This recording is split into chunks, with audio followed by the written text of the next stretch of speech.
let's talk about the stage. What were the different opinions?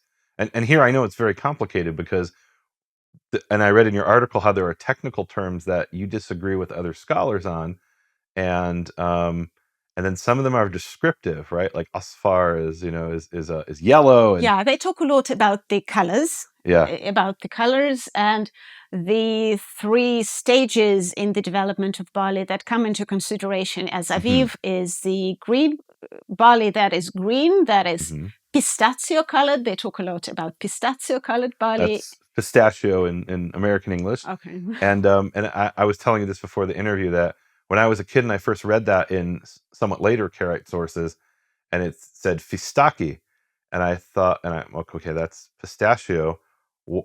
Red? We're looking for red barley? Because I grew up in America when, back in the day, in my era, all pistachios that you bought were red. And they later found out that red dye caused cancer or something, and so they don't do it anymore. Right now you get like natural colored pistachios. But I really had to ask somebody. They said, no, it's a shade of green. Like, and I really got one of these responses from someone in Israel, like, red? Like, what are you, stupid? It's not red. It's green. I'd never seen a green pistachio. So for the Karaites, it is obviously somewhere between green and yellow, because they always mention them in this. Right. Well, and then after I'm looking here at your article. Let me read this. Let me read here what you said, what you wrote. You said how there's 15 stages they identify, and the first 4 are before the head of the grain has really come out, so it's not relevant for Aviv. But there's heading, pushing out ears. That's number 5. 6 is empty. 7 is milky, and that's amazing because today we still use the term milk stage. 8 is curdled, and I'll ask you about that in a minute. 9 is green and tender. 10 is green and doughy, and I know exactly what that is because we talk about doughy today as well. Right, it's a term that's used. Well, I cheated a bit. I looked at did you? Terminology. Fair enough. Okay. Well, and modern terminology is also a bit complicated because the way they would harvest crops even 100 years ago, or maybe still in some parts of the world, versus how you would do it with a combine is different. Because with a combine, you need it to really be bone dry. With the ancient method, if you harvested it that dry, it would shatter and you wouldn't be able to get it into your barn. So then we have 11 is pistachio colored, 12 is yellow, and that's literally the Arabic word asfar is yellow. Absolutely. Right? That one's not really subject to interpretation. No. How it applies, that's subject to interpretation. But 13 is dust colored. I'm going to ask you to talk about that. White and tender and white and dry is 14 and 15. So talk to me about, let's start with curdled, because you have a little discussion about curdled. And I think my audience is interested enough, I think, in these nuances. I don't know that a lot of audiences would be, but my audience who has heard a lot of terminology over the years, I went out for something like 20 years looking at the barley, and we developed our own terminology. We also learned terminology from talking to farmers and agriculturalists, and right. So we didn't entirely invent it ourselves, but some of it was just very descriptive of things that we saw, and they did some of that too, right? You quote these calendar reports, and there's this one that I absolutely love where they're in a field somewhere, and it says here a peasant mentioned that it will be ripe in 10 days, and a watchman said until the middle of the month. So talk to me about that. That's amazing to me. So they talk to 2 different guys in the same field and they get different stories. They get different stories. Obviously, Karaites are an urban population. They talk all this, they write all those huge treatises about Aviv and barley, but they actually live in Jerusalem. And they don't plow and they don't seed and they don't ripe. So they don't, harvest, exactly. Yeah. For them, it's very specialized knowledge. It's not that they live and breathe agriculture, which is why you often, when they go to the fields and then describe their experiences, you often find that they had to ask the farmers and the watchmen and the people who actually are there in the fields what they think about the state of crops and when they'll be ripe. But they've also developed their own expertise, and they sometimes mention that this is the kind of expertise that you can't only learn from books. You have to actually go out and see what people do and what it is in the fields. And if you just sit there and think, you won't get to the bottom of it. Wow, so that's kind of revolutionary. And I say wow because I've literally had people over the years who say, so tell me exactly the technical definition. What is Aviv, and how do you know what it looks like? And it's very difficult. It was difficult for me to explain in abstract terms something that you have to have your hands on to feel, and you get a feel for over the years. And so this is kind of revolutionary. Tell me if I might be wrong here. So we're dealing here in the 10th or 11th century, and as 21st century people, we take for granted that if you want to know something, you do empirical experiments, right? But wasn't there this idea especially in Greek philosophy, that you should sit and think about things, and the empirical is untrustworthy? I think there was an idea like that. We have the famous story of, I forget if it was Roger Bacon or one of these guys, where he tells the story of how they're debating about how many teeth are in the mouth of a horse. You know that story?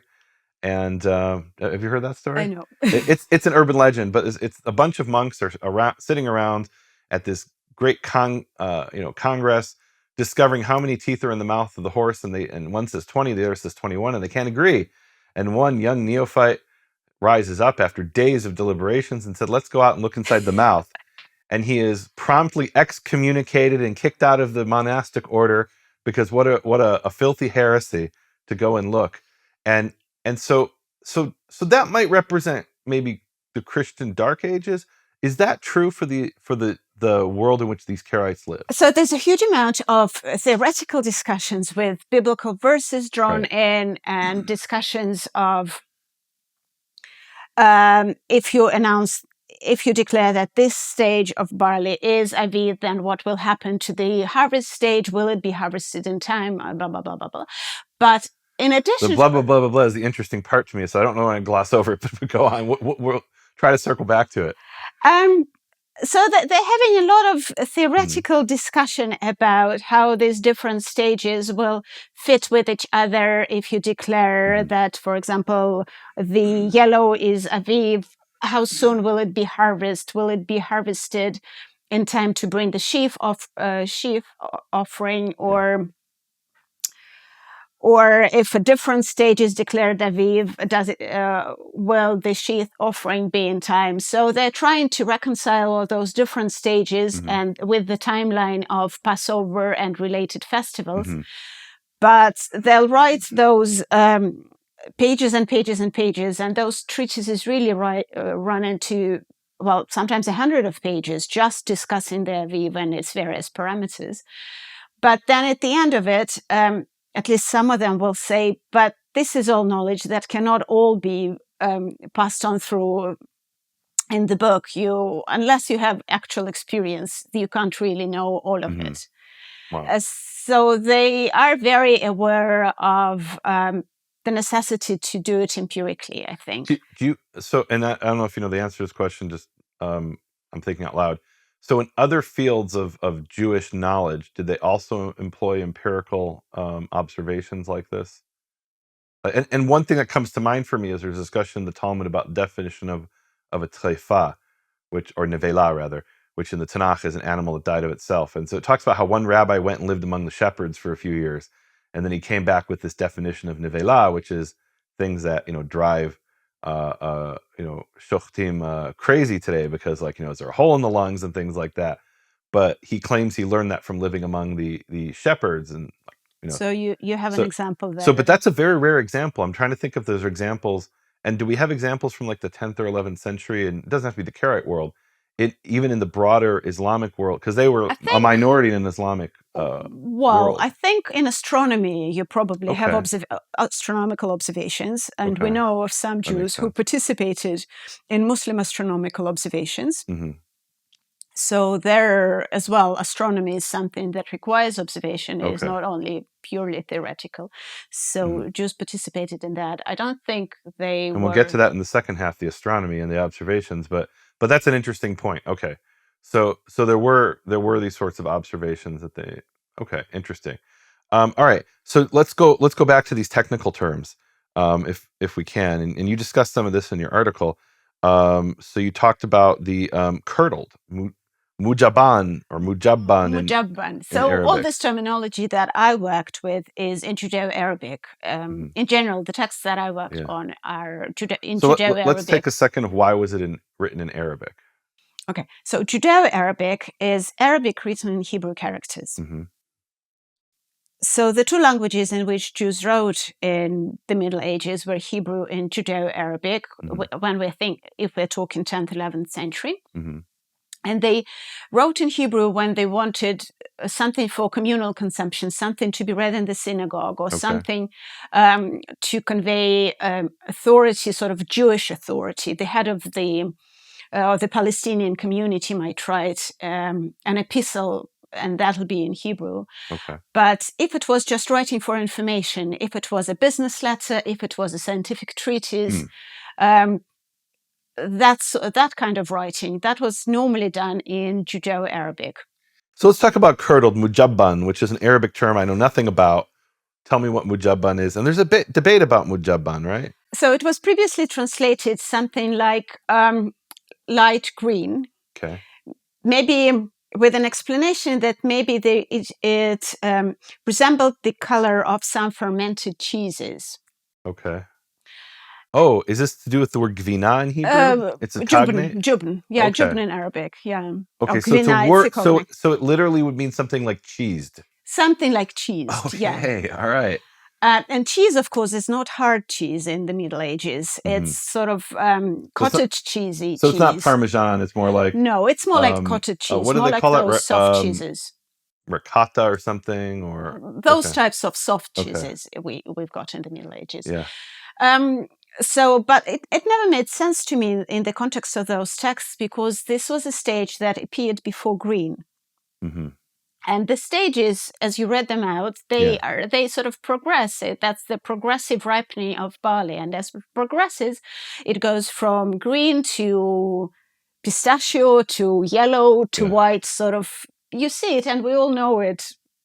I don't think we all know it. You know it, and I know it, and farmers know it. But you're saying it's something that's generally known to people who have studied this scientifically, maybe, or through observation. Or at least if you see fields, you see that it does go from green to yellow. I wouldn't underestimate the average city slicker who doesn't have experience. All that. Right. Anyway. Yeah. So when crops ripen, they go from dark green to lighter green to greenish yellow to yellow, and then what's called white. They're not really white, but but I think even you have the word gray here, or you have dust color. Okay, which is that's presumably like a sort of gray. Yeah, a sort of gray. Yeah. So this mujabban always came before green, which didn't make sense for it to be light green or yellowish green. And then there was another term which was translated as dark green, but that came after mujabban, after this sort of curdled. Is that the ahdar ratab? Ahdar ratb means green and moist, or tender. Tender or moist. And then there's the next stage, which is green, and there's this term dajn, which you translate here as doughy. Okay. Which means sort of starchy, doughy, something like that. Yeah. And from the position of those terms on the ladder of the ripening stages, it became clear to me which comes first and which comes later. And so I had to change those translations, because in the original translations, the light green came before dark green, which didn't make sense. And the original translator, just to put it in context, he might have been translating he was translating thousands of different texts that had to do with, pirates captured someone and they were ransoming them. And, absolutely. And he wasn't focusing on calendar per se. Absolutely. So and literally stuff about pirates and people being definitely. Read some of all sorts of Moshe Gil is the original translator. He translated all sorts of letters. And so he may not be giving a technical definition. You're giving more of a technical definition. Yes.